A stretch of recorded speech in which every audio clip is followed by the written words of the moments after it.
To be clear, nothing in this video is in defense of slavery. It is perfectly understood that slavery is evil and has no place in the world. So we can move past that point. I advocate for freedom and individual sovereignty. With that being said, let's get right into it. If you were to ask Americans what the cause of the Civil War was, I'm sure the most likely answer you'd hear would be slavery. And I'm sure the Emancipation Proclamation would be cited to back up this popular narrative. That's because most of what's taught in schools is exactly that, and how the Confederacy fought valiantly to uphold the institution of slavery because of how racist and uneducated the South was. That they were small-minded bumpkins who were defeated by the ethically and morally superior Union, right? Well, at best, this is a partial truth, and I'm here to explain how slavery was in fact not the reason for it all, although it was conveniently adopted as its golden shield roughly through this, halfway through this 4-year war.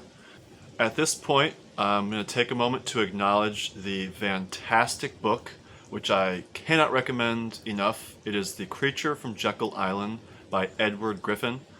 It goes way further into detail about the subject and many other popular misbeliefs, all stemming from the corruption of our monetary system.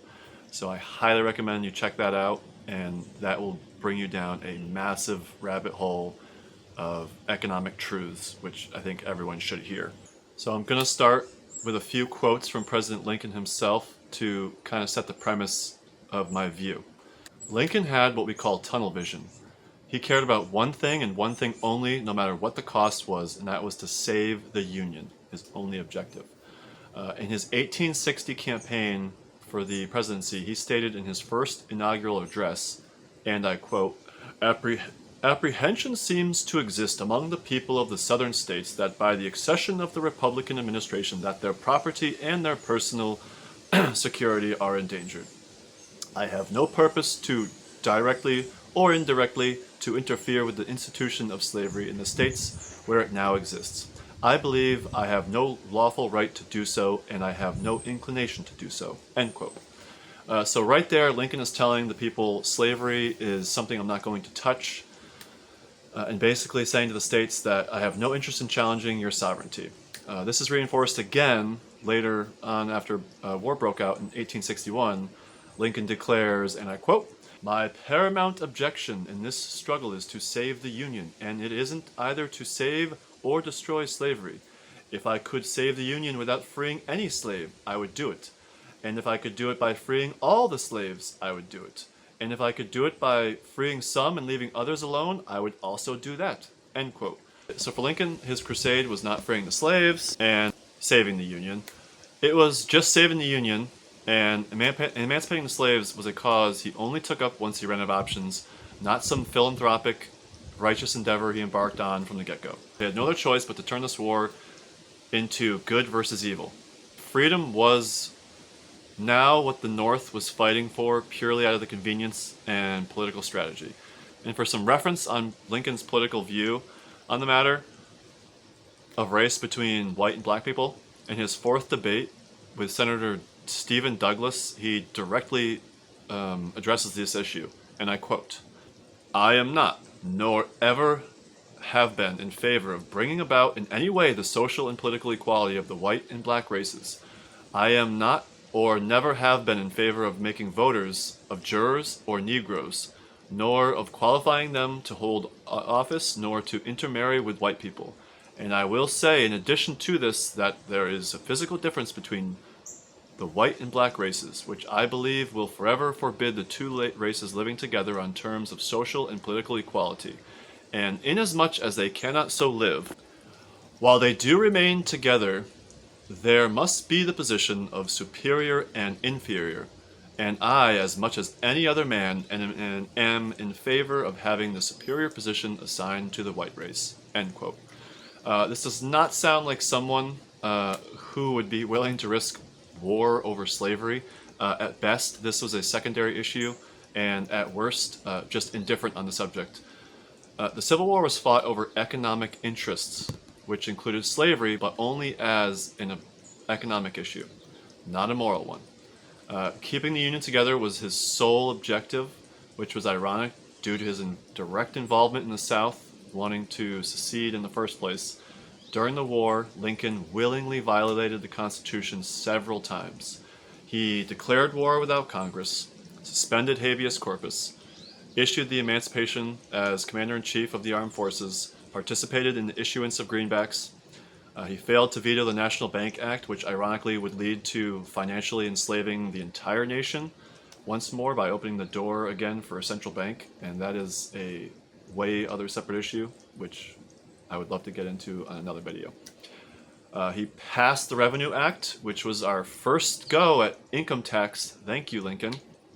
Not to mention ordering his troops to fire into crowds of Northerners during the New York raft riots, killing and wounding over 1,000 civilians. Let's not forget that, Honest Abe.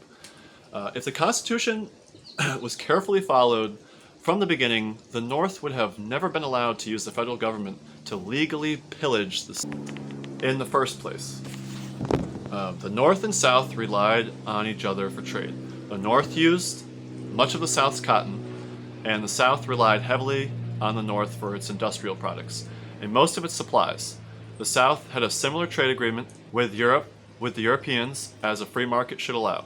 The South often found it convenient to get its industrial products cheaper from European markets. This was something the North did not like. Instead of innovating and becoming more productive to compete with Europe, the North instead passed import duties on the very same products that the South, forcing the South to buy what was needed from the North at above market prices. So coincidentally, though, cotton was left out of these tariffs, giving the North more of an advantage of favoring one group over another through legislation. Europe felt slighted by this move, so they responded in kind and stopped purchasing Southern cotton, which greatly burdened the agrarian states. So the South was then forced to sell its cotton to the North at a bargain due to the lack of trading partners, giving the North the ability to negotiate better terms and lower prices stemming from the tariffs that greatly favored the North's economic interests. So the South wanted out of this unfair and frankly unconstitutional arrangement, which basically slow blocked them directly into civil war. It's important to note that the South did realize that there were economic incentives to move away from slavery, as well as political ones and ethical ones, obviously. England had started this process of removing slavery almost 100 years ago, or 100 years prior, and the rest of the world was headed in that very same direction. Yes, the majority of the Southern businessmen were slave owners, but they were businessmen nonetheless, and understood that slavery was slowly being eradicated across the world and was increasingly becoming economically unsound. Owning slaves was expensive. It was about $1,500 per slave, and choosing to pay a free market labor worker was far more cost effective. Immediately abolishing slavery in the southern states. Abolishing slavery in the southern states would be devastating even to the most modest plantation owners having 20 to 30 slaves.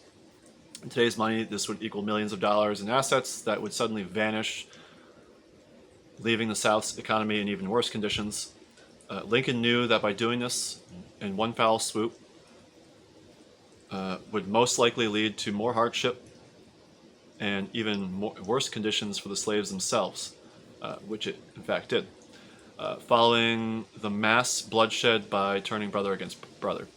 Despite all this, the war was not going well for the North, and public enthusiasm for the conflict was dwindling as well. So Lincoln was forced to play his last card, which was to convert the war into a good versus evil. And so January 1st, 1863, Lincoln announced the Emancipation Proclamation, and suddenly this war was of freedom versus slavery.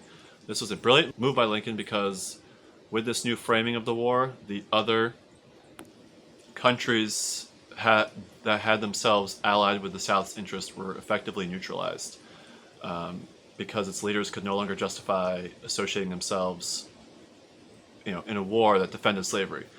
Since this was a subject which had already been settled in their respective territories, this was the beginning of the end for the South, now that their ability to get any supplies from overseas was reduced to almost zero. From the Union's naval blockade, which, with the help of the Russian fleet, the South was now on an inevitable path to defeat, slowly being starved and unable to supply its own army with even the most basics. Towards the end, the Confederate General Robert E. Lee surrendered to the Union General Ulysses S. Grant a little over 2 years later in Virginia. Slavery did play a large role in the Civil War, but only as part of an economic one. Not until Lincoln had to use it as a moral issue in order to keep the popular support of the people going did he. If instead Lincoln had decided to follow the Constitution from the beginning, I believe slavery was heading towards the exit door already and would most likely have been wiped out over a reasonable period of time on its own through the political process, and the only casualties would have been those of politicians who continued to advocate for slavery.